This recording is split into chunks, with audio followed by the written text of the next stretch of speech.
Cabin crew, take your seats for the next training. سلام، من ساسان هستم و این چهارمین سری از سری آموزش‌های خلبانی بوئینگ 737-800 هستش.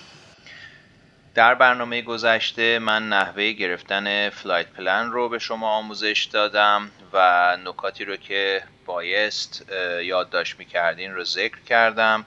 در قسمت توضیحات این ویدیو هم در قسمت پایین میتونید این نکاتی رو که باید یادداشت می‌کردید رو ببینید.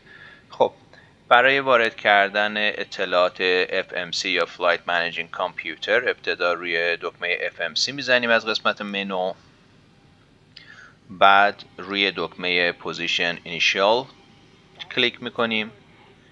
در قسمت Reference Airport فرودگاهی که درش هستیم رو کدش رو وارد میکنیم. همون جور که در برنامه قبل گفتم ما از فرودگاه لس آنجلس به فرودگاه سان فرانسیسکو خواهیم رفت. پس کد فرودگاه لس آنجلس رو در این قسمت وارد میکنیم. کیلو لیما آلفا ایکس ری. رانویی که ازش تیک آف خواهیم کرد یا بلند خواهیم شد رو اینجا وارد میکنیم. رانوی 25 R بود. روی دکمه روت میزنیم. در اینجا چون ما قبلا KLAX رو کد فرودگاه لس آنجلس رو وارد کرده بودیم خودش کپی میکنه. فقط کافیه که رو دکمه اورجین بزنیم تا این رو پیست بکنه در این قسمت. خب کد فرودگاه سان فرانسیسکو کیلو سیرا فاکسترات و اسکار هست. این رو در این قسمت پیست میکنیم و دوباره رانوی 25 R رو اینجا پیست میکنیم. بعد از این دکمه اکتیویت رو میزنیم و بعد از اون دکمه اکسیکیوت رو میزنیم تا این اطلاعات سیو بشه. در قسمت بعدی ما به قسمت پرفرنس اینیشیال میریم، کلیک میکنیم. در این قسمت همونجور که من از قبل گفته بودم یادداشت باید میکردیم ZFW یا زیرو فیل ویت ما 57/2 بود. این رو در این قسمت پیست میکنیم. ریزرو ما 1 بود. این رو در این قسمت پیست میکنیم. کاست ایندکس ما 23 بود. در این قسمت پیست میکنیم. ما تا ارتفاع 34,000 پا یا 340 FL اوج خواهیم گرفت. درجه حرارت هوا در این ارتفاع منهای 45 درجه منفی 45 درجه خواهد بود. این رو در این قسمت پیست میکنیم. باد ما از زاویه 308 درجه هست و با سرعت 41 نات. در این قسمت پیست میکنیم.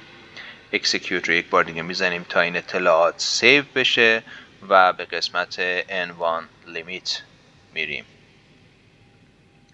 خب در این قسمت درجه حرارت الان فرودگاه لس آنجلس رو نوشته. به قسمت تیک آف میریم. چیزی لازم نیست وارد بکنید.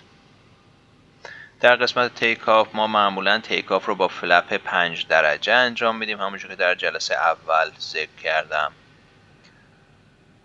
در این قسمت شما میتونید نقطه ثقل هواپیما رو درصدش رو بزنید یا center of gravity هواپیما رو بزنید. این رو میتونید از خدمه پرواز بپرسید.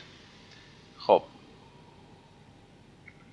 QRH یعنی QRH V1 V rotate و V2 ما رو به ما به صورت اتوماتیک میده. اینجا نسبت به وزن هواپیما، مقدار بارمون، مقدار بنزینمون 130 V1 مون رو گفته، 132 V روتیت مون رو گفته و 143 V2 مون رو گفته هستش. خب بعد از وارد کردن اینها اگر شما به قسمت روت دوباره برگردید میبینین که به ما میگه از فرودگاه کیلو لیما آلفا ایکس ری ما به فرودگاه کیلو سیرا فاکسترات اسکار خواهیم رفت. این از فرودگاه لس آنجلس به فرودگاه سان فرانسیسکو و از رانوی 25 R تیک آف خواهیم کرد. کار بعدی که ما میتونیم انجام بدیم این هستش که رو قسمت دیپارچر و اپروچ بیایم و مسیری که ما قراره ازش تیک آف بکنیم و از فرودگاه جدا بشیم رو اول وارد میکنیم.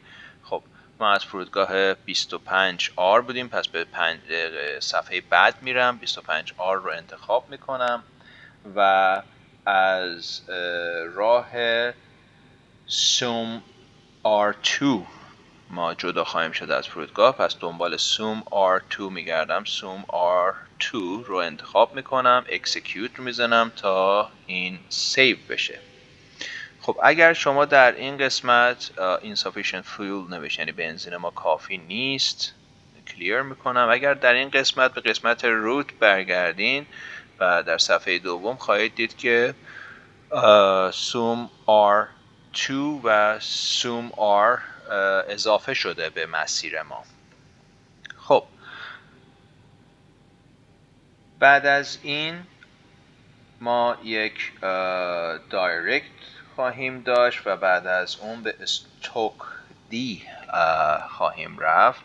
پس اینجا اون کد رو وارد میکنیم، سیرا تانگو اسکار کیلو و دلتا دایرکت. پس این رو نمیزنیم، مستقیم خواهیم رفت، در این قسمت وارد میکنیم. بعد از اون یک دایرکت دیگه داریم، این قسمت رو نمیزنیم و به سر اف آر خواهیم رفت.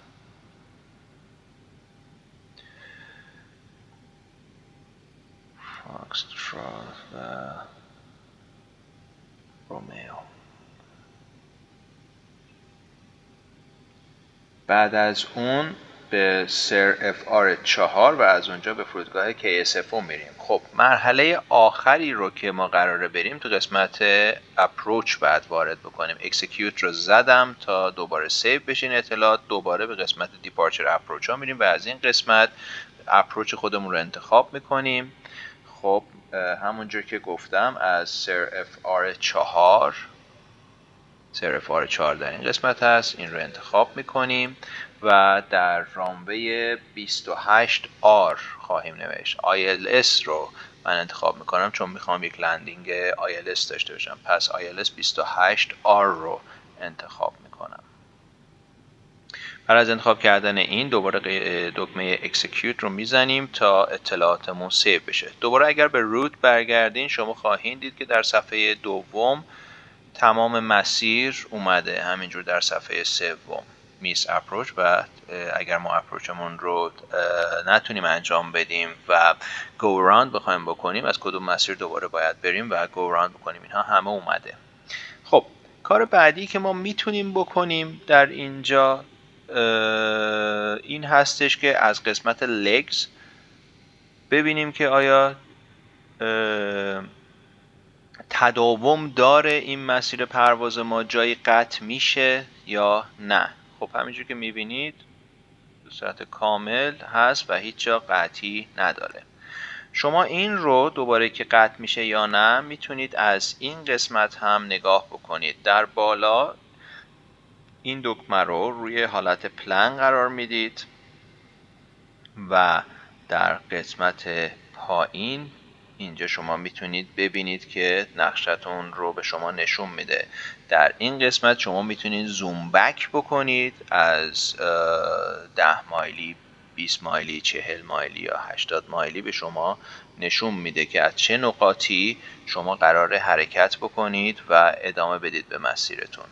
یکم زوم بکم رو بیشتر میکنم تا بتونم ببینم.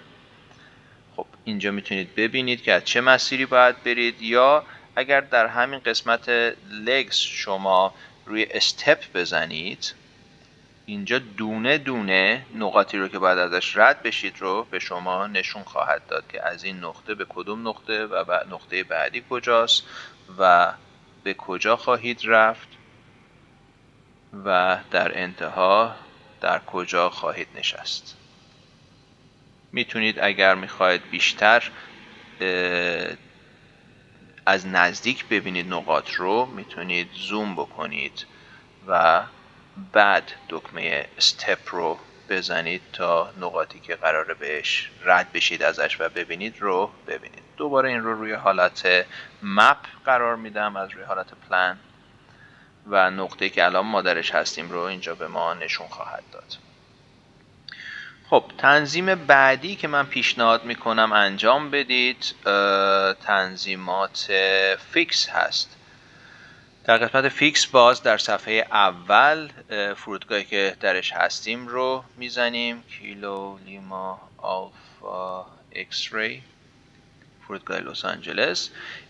3 تا نقطه میتونیم وارد بکنیم. این نقاط دایره هایی رو دور فرودگاه مبدأ ما میکشه که میتونیم ببینیم که چقدر از فرودگاه دور شدیم. این کاملا دست خودتون هست که چقدر بدین. من میدم یک دونه از 5 مایلی به من نشون بده، یک دایره بکش، میزنم /5.